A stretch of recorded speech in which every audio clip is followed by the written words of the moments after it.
Hey authors, not to freak you out, but what if that bad thing comes to pass? Could you be okay anyway? I'm Claire Taylor, and I'm going to prove to you that no matter what happens, you can continue to be a writer.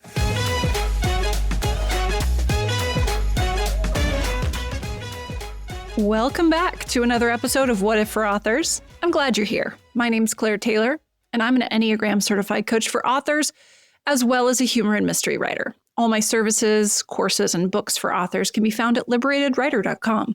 Go check it out if you're curious about how you can build a more sustainable author career in uncertain times. I also have a new book out called Write Iconic Characters, all about using the Enneagram to develop realistic and relatable characters that live rent-free in the reader's head. You can find that on most major retailers or go to books2read.com/WIC. And that's books2 as in the number, read.com. There's a sentiment I've heard from the authors I work with more and more frequently over the last couple of years, which is that they feel like no matter what they try, they just can't get ahead. Maybe they see a pop of sales around a release, but it has almost no tail, so their books break even but aren't delivering much more money than that.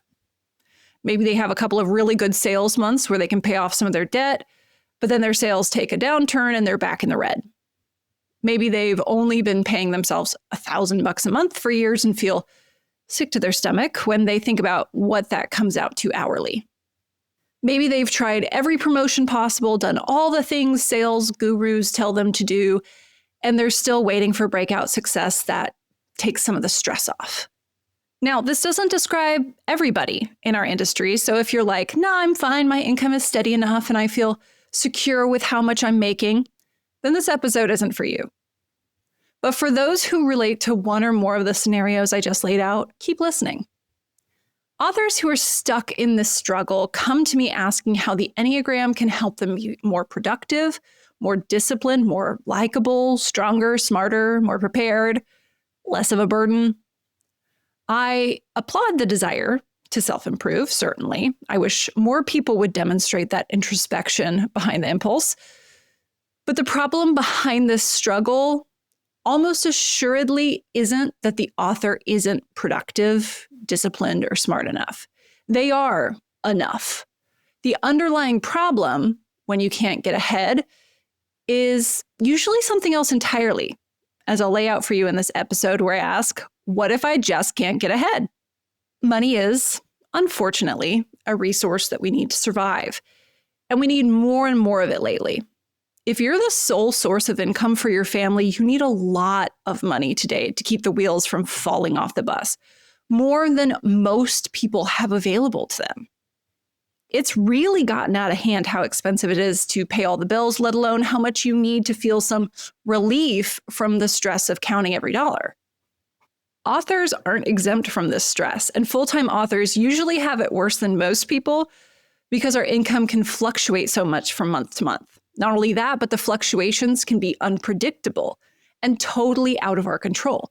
Meanwhile, we're just supposed to spit out creative brilliance as fast as we can. Sure, Jan. Now, I'm not surprised that authors show up to my coaching calls looking like they're about to melt out of their chair from exhaustion. If this describes you on our last call, hey, I'm just glad you made it. I feel like I'm going to melt out of my chair some days too.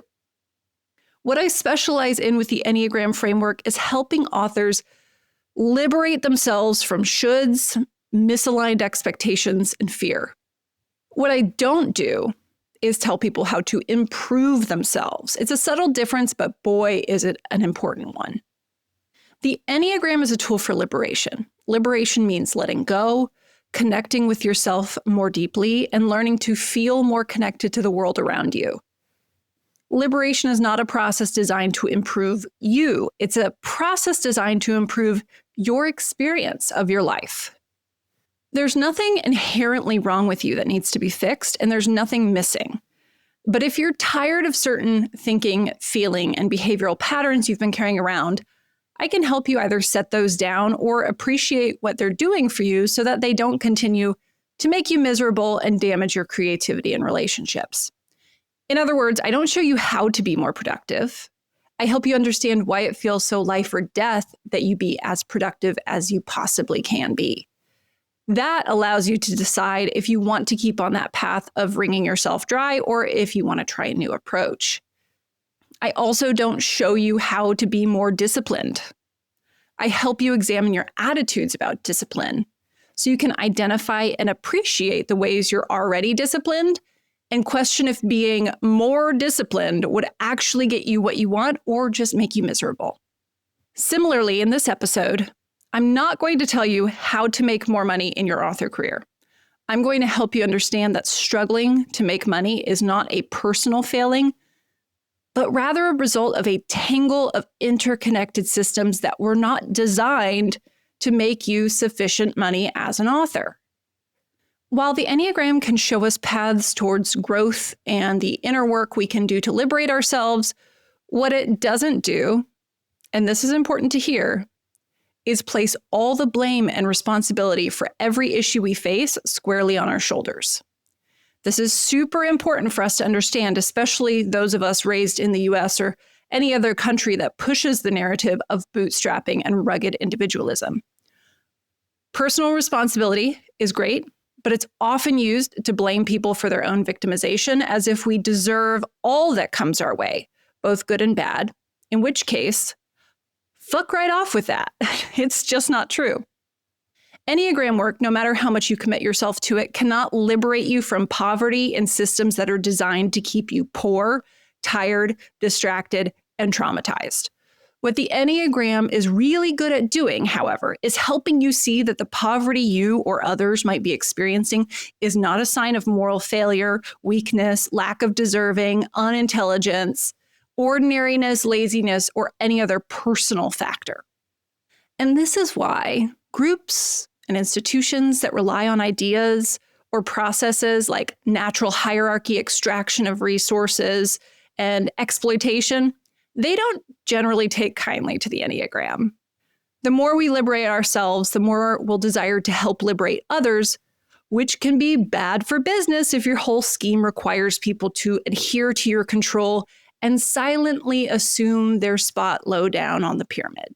What I'm getting at here is that it's absolutely essential to our well-being that we don't internalize and personalize struggles that are a result of systems that are not designed for our success.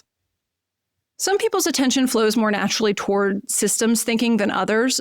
So if you don't tend to think in terms of systems and focus more individually in your thinking, no worries. But this new perspective will be especially important for you to hear and spend some time thinking about. Social subtypes of the Enneagram tend to focus more on systems, and as a social type 1, I can tell you what's fucked up in every system around. What can I say? It's a gift. So what exactly do I mean when I talk about systems? It's easy for this word to feel overly general. So what I'm looking at for the purpose of this discussion are invisible systems constructed of common beliefs like shared cultural, religious, economic, and political narratives. So these would be beliefs like, if you work hard, you'll get ahead. Handouts make people lazy. God created men to be the head of the family. And we live in a meritocracy. You can see how these 4 beliefs, when woven together, favor men in positions of power. It's natural for them after all. Convince people that the men in those positions got there based on merit and hard work, and that those who are not in those positions really only have themselves to blame. Now, obviously, I think all that's bullshit. But the common beliefs of a society underpin how we design laws, who we shame and shun and for what, how we distribute wealth, and who is deserving of basic things like safety, shelter, and a fucking vacation once in a while. So the systems of beliefs, which tend to look like spider webs with a bunch of attitudes and beliefs being woven into a single system, they inform how we create more tangible systems like highways, the criminal justice system, welfare, and tax codes. Depending on where you were born, the color of your skin, and your gender, you may already have a visceral understanding of how dominant belief systems translate into tangible systems that make it difficult or impossible for certain groups to get ahead. Meanwhile, you get to listen to people who aren't facing those same obstacles patronizingly tell you, if you just work hard, you can have what I have. Even when we suspect this is wrong, we are very likely to internalize dominant cultural narratives and start blaming ourselves for struggling to get ahead. This is why I do what I do with my coaching. Each of us carry around many internalized narratives that are not designed for our liberation. Even when we don't internalize the dominant narratives that convince others we're less than, we have to deal with a bunch of people who do believe them. That's exhausting.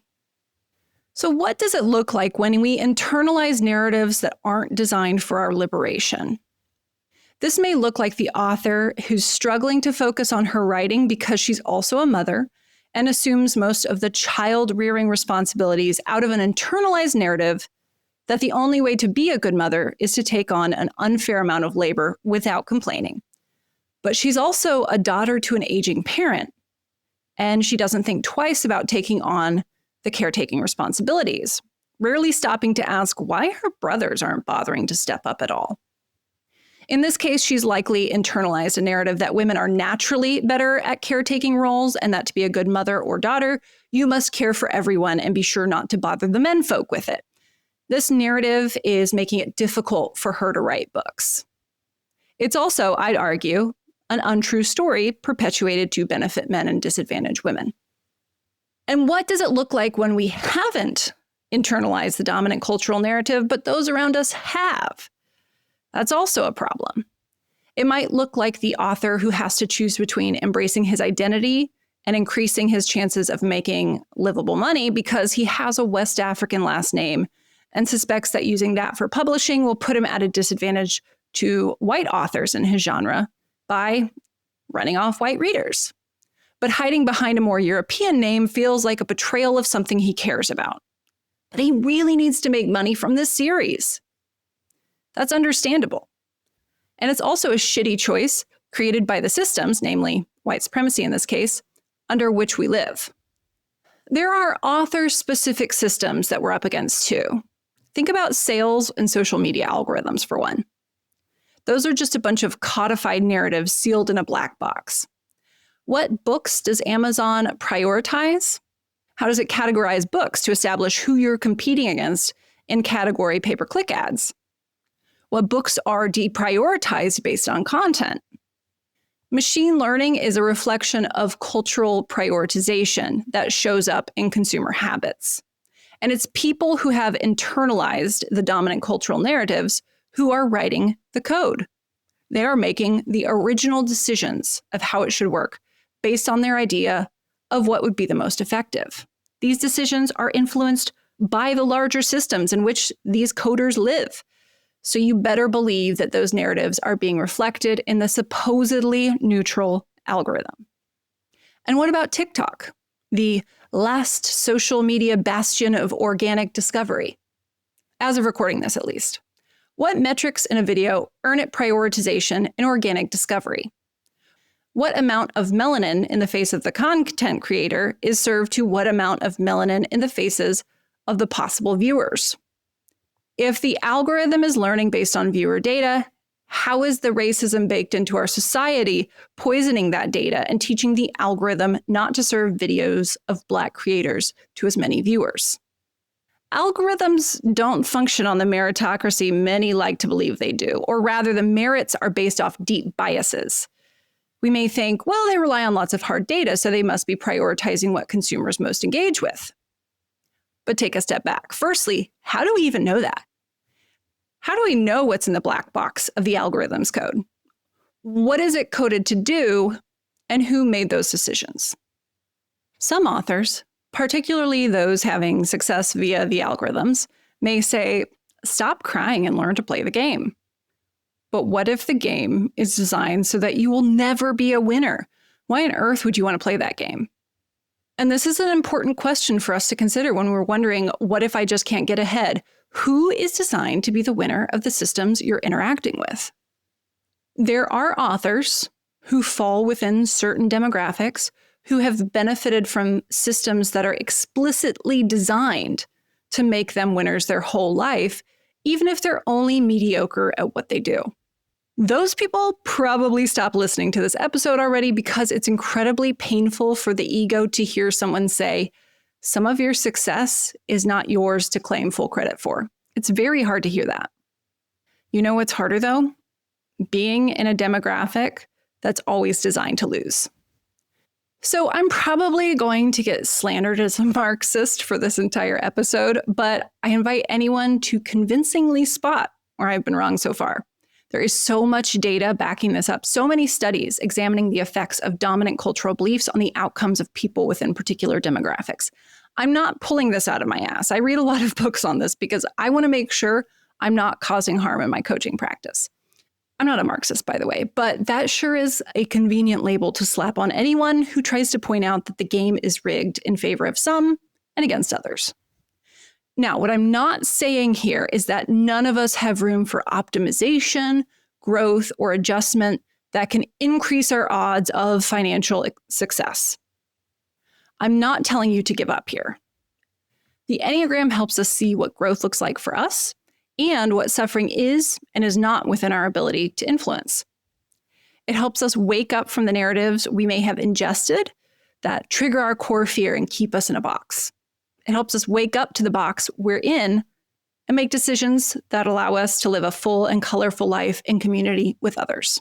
And as far as optimization, I think there's room for that too, especially through stuff like strengths work that Becca Syme and her coaches do at Right, Better, Faster. What I like so much about strengths work is that it encourages self-acceptance and individuation. It shows you that your best process may not look like another person's, and that's okay.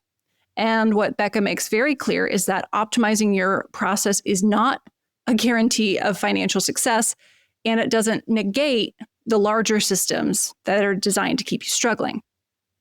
So what can we do in the face of this? Is all hope lost? No, not at all.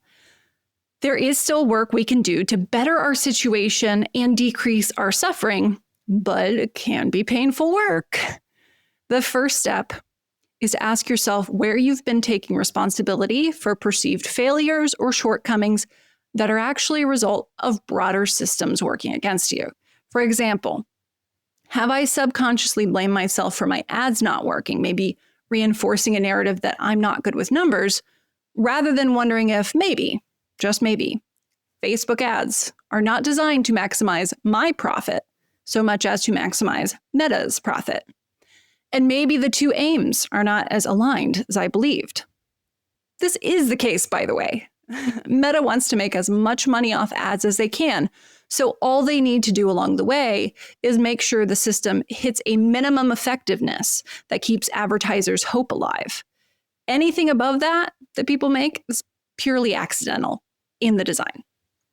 There are two more things I want to bring some attention to that keep us blaming ourselves for not getting ahead rather than recognizing and pushing back against the systems that are perpetuating that situation.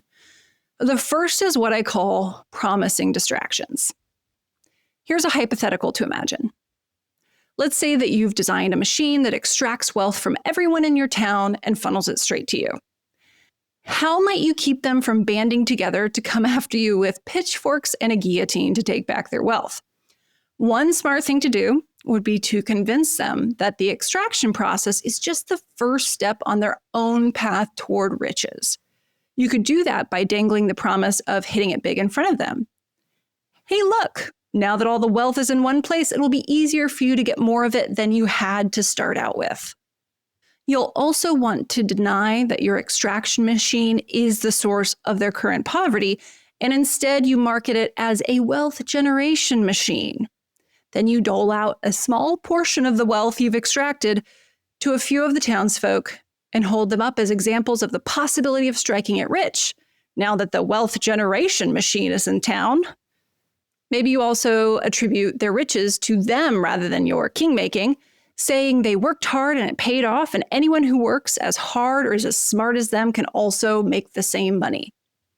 Sure, this might be a slightly cynical thought experiment, but hopefully it illustrates the point I'm making about promising distractions. Those who are benefiting greatly from an unfair system sell those who are harmed by the system a promise of relief from the suffering they're experiencing. The people who are benefiting also hold up their hands and say, listen, I didn't design this system, so don't blame me. Often they'll even go so far as to blame some other victim of the system for the suffering that the system causes. You're poor because immigrants are taking your jobs, for instance. It's important that we learn to spot this shifty maneuver and to recognize a promising distraction when it's being dangled in front of us. Unfortunately, once we learn this skill, we may realize that much of what we once thought could be our ticket out of Struggleville is yet another promising distraction of the system. What are some promising distractions for authors, you may wonder? Going viral online is a promising distraction. Y'all remember Haktua? Good for you if you don't, but she's an example of how online virality can become a cash windfall. She went viral accidentally, then pulled all the levers available to a pretty young white blonde woman with a wild streak to extract what she could from the opportunity. I'm pretty sure she's under investigation at this point, but her example remains a promise for many others fighting for scraps from the table of online attention. Keep trying to go viral, and you just might make it out. But so long as we're focusing our attention on that goal, we're unlikely to step back and go, why the hell should someone have to go viral to make enough money to live? The promising distraction keeps us from questioning the bullshit of it, and our attention doesn't shift toward changing things. I do believe that the vast majority of AI tools for authors fall under this category of promising distraction. And I've seen more and more authors figuring this out too. The tools like LLMs and workflow solutions, they promise authors that by using them effectively, we can get more done.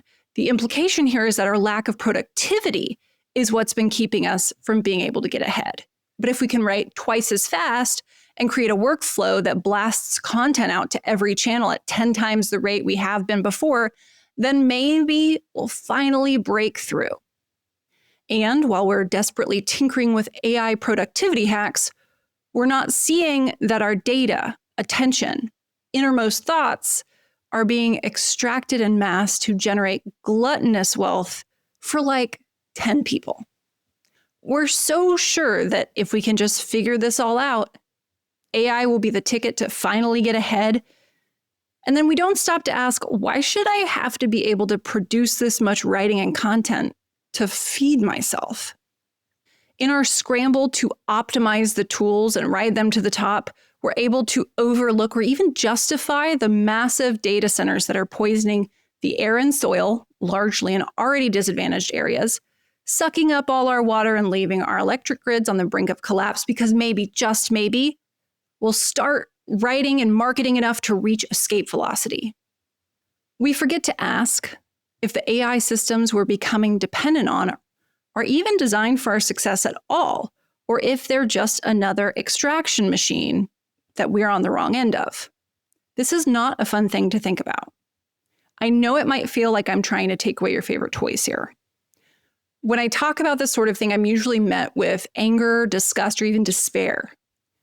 Now, that doesn't make what I'm saying untrue, but it does mean that I don't expect you to be okay as you're listening to this. Those emotions are to be expected when we're struggling and someone tells us the approach we're taking may not get us the results we're hoping for. It can be demoralizing. You may be thinking, okay, what the fuck else am I supposed to do, Claire? I'll get to that in a bit, don't worry. And you're, of course, welcome to not believe me or to decide you want to try to become one of the lucky ones who breaks through to keep all the other people believing it's possible. That's okay. You're welcome to do that. But I just hope you understand the mechanisms at play here and remember that if you don't get picked, it's not a matter of personal failure. So that's enough about promising distractions. Let's talk about the next important concept that we can use the Enneagram to more closely examine in the context of feeling like we can't get ahead. And that's hope for a savior. I do not blame any tired, downtrodden, or desperate person for buying a lottery ticket, praying to be plucked from obscurity, or hoping for rescue. That's the nature of tired, downtrodden, and desperate people. And we've all been there. So I really hope you know I'm not blaming you for any of this that you've experienced or are experiencing. I'm still having to do a lot of work around examining these patterns myself. At the same time, we do ourselves a favor by exploring how our dream of being saved by a benevolent authority may be contributing to harm. Let me start by saying that it is in the best interest of the people profiting off unfair and unjust systems of extraction to train those who are being exploited to sit around looking for a savior. While hoping for a savior is a very human thing to do, it's also a sign of lacking agency. And it's easily exploited to keep you from calling out the people who are extracting all your resources of time, energy, money, and attention. Many of the problems we're facing on a global level today are allowed to continue unabated as a result of people searching for a savior within the very system they need saving from. In the US, this may look like searching for a Democratic politician that will finally stand up to Trump and his cronies. It may also look like turning to Trump to keep you safe from the dreaded deep state. Either way, you're hoping that someone deeply entrenched in and benefiting from the system that's harming you will save you from the system. Man, I've got some really bad news for you. Elon Musk doesn't care about you. He probably wouldn't even like you. Jeff Bezos doesn't care about you. He wouldn't even like you. Hillary Clinton doesn't care about you. Donald Trump certainly doesn't care about you. What they do care about is making sure you believe they will save you from the problems in your life. That's how they keep everyone who they've been exploiting for their personal gain from rising up through collective action. It's crucial for us to root out this childish impulse within ourselves for an adult to show up and make everything better. They're not coming to save us. We must accept that and the terror that may accompany it to access our agency on the other side. Okay, so we've covered promising distractions and savior seeking. Those are things we benefit from letting go. What do we build in its place with all this new agency? First, we rebuild some healthy connection with ourselves. Then we build mutually beneficial networks with the many others who are not beneficiaries of the dominant systems in which we live. We build communities on equal footing rather than constructed around hierarchies. We do the shadow work to root out our own predatory tendency to extract from others rather than to live in community, only taking what we need. We increase our capacity to work with people who annoy us, which is a necessary skill for community and solidarity. We build author cooperatives, community spaces, both online and off, for readers to gather. We build support circles with other authors. We let others know what we have to offer and practice asking for the help we need. We stop treating readers as conversion stats and start treating them as our fellow humans. But most of all, we remind ourselves and each other that if we're struggling to get ahead in our author career, blaming ourselves is not productive or even an accurate reflection of reality. We look for non-exploitative financial opportunities in the tangled web of the systems we live in, and we also opt out of the squid game and work with others to expose the game for the rigged competition it is, one that we were never designed to win. I'll wrap this up by offering one final but important thought. If you've been struggling to get ahead in your writing career and you're exhausted from trying, you're allowed to take a step back from writing temporarily or forever to go create security for yourself in some other way. There is no shame in that. And if there is, the shame doesn't belong with you. It belongs with those who are benefiting from systems that are designed to drain you dry when all you want to do is tell stories and have enough money to pay your bills and maybe retire someday. You're not asking for too much by wanting to be able to pay your bills and maybe retire someday. And you're not a failure if you haven't made that happen yet through your writing, and if you don't want to try anymore. I hope you understand that now. You can always write as a hobby or not. It doesn't actually impact your value as a human one way or another. So if you're wondering, what if I just can't get ahead? I'll tell you that it's probably not your fault. Don't internalize the struggle as a personal failure, because there are so many systems designed to keep you too busy struggling that you become isolated, distracted, and unable to challenge the dominant systems of resource extraction. Ask yourself where your energy is being sucked into promising distractions offered to authors and ask tough questions about your patterns of searching for a savior and how that leaves you open to further exploitation. Once you've divested your energy from those things, you'll have more to spend on building networks with other authors, attending to the readers you have, and creating solidarity in the industry. These things will build the genuine security that your creative mind needs to find paths forward that don't rely on being deemed worthy by a benevolent person in power or saved by some wealthy altruist. Both things that may never come for you, and if they do, it may only be to use you as a carrot to dangle in front of others to keep them distracted by empty promise. I like to end these episodes on a hopeful note. So while underscoring the dominance of the systems in which we live on our outcomes might seem discouraging, that's only the first step of this process. That's the waking up part. And yeah, the waking up part can be an unpleasant jolt. But once you're awake, you can do something. You, me, other authors, our readers, we can do something about this if we choose. We're the adults. We can cause hell if we want to. We can decide that we don't want to play the stupid games for stupid prizes today so that authors tomorrow don't have to spend so much time struggling and begging for scraps. I find that an extremely hopeful possibility. And I find it heartening to remember that if you or I are working 40 hours a week and can't afford basic necessities, let alone a savings and retirement, that's not a failing on our part. If a disabled writer who can only work 10 hours a week is on the brink of being homeless, that's not a moral failing on their part. That's a fucking broken system. A lot of them stacked on top of each other even. It's okay to get mad here. It's okay to get riled up about this. If you feel like it's not, ask yourself who told you that and what they had to gain by making you believe it.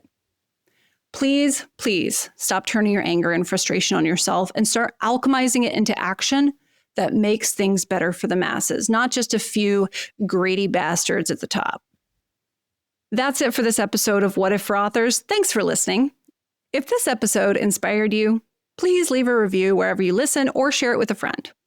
I'm Claire Taylor, your reformer in residence, and I hope you'll join me next time. Happy writing.